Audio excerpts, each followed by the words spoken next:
নমস্কার,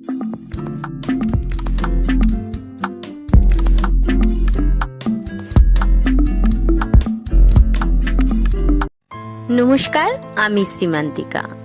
আপনারা সবাই কেমন আছেন? আশা করি ভালো আছেন, সুস্থ আছেন। আমি আজকে আবার নতুন রান্না নিয়ে চলে এসেছি। আজকের রান্না দারুণ স্বাদের রান্না। আজকের রান্নার নাম হলো শঙ্কর মাছের রেসিপি। শীতকালে তো দারুণ লাগে। আমি খুব কম টাইমে রান্নাটা করে দেখাবো, তো সঙ্গে থাকুন, দেখতে থাকুন। তো চলুন আগে দেখে নিই কি কি মশলা নিয়েছি এই রান্নাটা রান্না করার জন্য। আমি এখানে নিয়ে নিয়েছি 1 কেজি শঙ্কর মাছ, ভালো করে ধুয়ে নুন মাখিয়ে আধ ঘন্টা রেখে দিয়েছিলাম।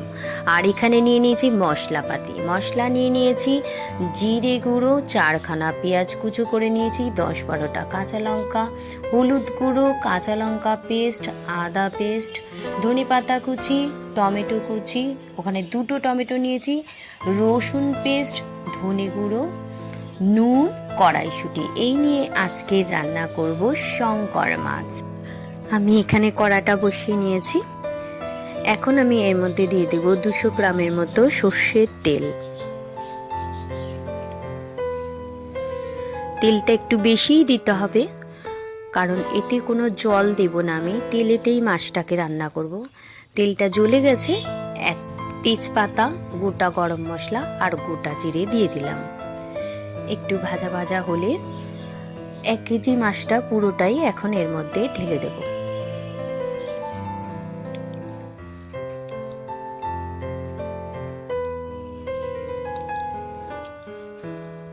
এরপরে দিয়ে দেব কেটে রাখা পেঁয়াজগুলো।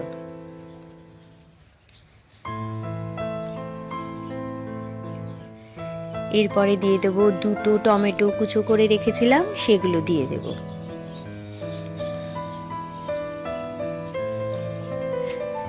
এরপরে দিয়ে দেব কড়াইশুঁটি।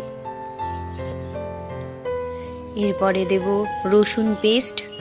এরপরে দিয়ে দেব আদা পেস্ট। রসুন পেস্ট 2 চামচ, আদা পেস্ট 1 চামচ, আর দিয়ে দেব 1 চামচ লঙ্কা পেস্ট। এরপরে দিয়ে দেব 2 চামচ জিরে গুঁড়ো, 2 চামচ ধনে গুঁড়ো। এরপরে দিয়ে দেব 2 চামচের মতো হলুদ গুঁড়ো। এরপরে দিয়ে দেব স্বাদ মতন নুন। এবার সব কটা মশলা দিয়ে মাছটাকে মাংসর মতো করে কষাবো। অনেকটা সময় ধরে কষাতে হবে, কারণ মাছটা একটু সিদ্ধ হওয়ার ব্যাপার আছে। কারণ আমি তো এখানে কোনো জল ব্যবহার করব না। খুব ভালো করে কষাতে হবে, অন্তত 20 মিনিট ধরে কষাতে হবে।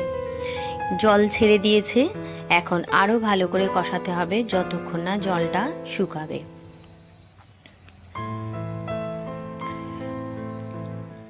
এই মাছটা খেতে খুব টেস্টি। আমি খেতাম না, কিন্তু এই প্রথম খেয়ে দেখলাম। এরপরে দিয়ে দেবো 1 চামচের মতো গোলমরিচ গুঁড়ো, আর দিয়ে দেবো 8-10টা কাঁচা লঙ্কা। আপনারা যে যেরকম ঝাল খাবেন ঠিক সেরকম মাপেরই ঝাল দেবেন। এরপরে ভালো করে কষাতে হবে, আরো 15 মিনিট কষাতে হবে। যতক্ষণ না তেল ছেড়ে দেয় ততক্ষণ মাছটাকে কষাতে হবে।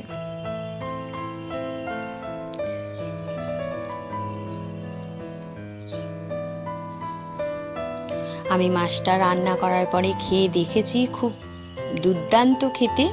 তবে আমি যেভাবে দেখালাম এইভাবে যদি রান্না করেন তো খুব সুন্দর খেতে হয়, ভালো লাগবে খেতে। তো আমার মাছটা কষানো হয়ে এসেছে। এখন আমি একটা স্টিলের থালা দিয়ে 15 থেকে 20 মিনিটের জন্য ঢাকা দিয়ে রেখে দিলাম। 15 মিনিট বাদে ফিরে আসলাম। এখন থালাটা খুলে দেখব শঙ্কর মাছটা কত দূর তৈরি হয়েছে। ওহ হো হো হো, কি দারুণ সেন্ট বেরিয়েছে, দেখতেও দুর্ধর্ষ হয়েছে, দারুণ লাগছে। মাছটা সিদ্ধও হয়ে গেছে। এখন আমি এর মধ্যে কেটে রাখা ধনে পাতাগুলো দিয়ে দিলাম। ধনে পাতা দেওয়ার পরে ভালো করে নাড়াচাড়া দিয়ে সামান্য 1 থেকে 2 মিনিটের মতো ফুটিয়ে নেব। উফ, তা গন্ধ বেরিয়েছে, কি বলবো। আপনারা যখন রান্না করবেন আপনারাও এই গন্ধটা উপভোগ করতে পারবেন। রেডি হয়ে গেছে শঙ্কর মাছের রেসিপি। এখন আমি এটা একটা পাত্রের মধ্যে নামিয়ে নেব। ওহ, কি লাগছে, জিভে জল এসে গেল, আর লোভ সামলাতেই পাচ্ছি না, আর অপেক্ষা করতে পারছি না। এরপরে গরম গরম ভাতের সাথে শঙ্কর মাছ রান্নাটা খেয়ে দেখবো কেমন হয়েছে। আজকে এই পর্যন্ত, আবার আসবো নতুন রান্না নিয়ে শ্রীমান্তিকা হেসেলে। ততক্ষণ আপনারা সাবধানে থাকবেন, ভালো থাকবেন, সুস্থ থাকবেন। যেতে যেতে আমার চ্যানেলটাকে প্লিজ প্লিজ সাবস্ক্রাইব করতে ভুলবেন না, লাইক করতে, শেয়ার করতে ভুলবেন না। আপনাদের লাইক, শেয়ার, সাবস্ক্রাইব আমার একান্ত প্রয়োজন।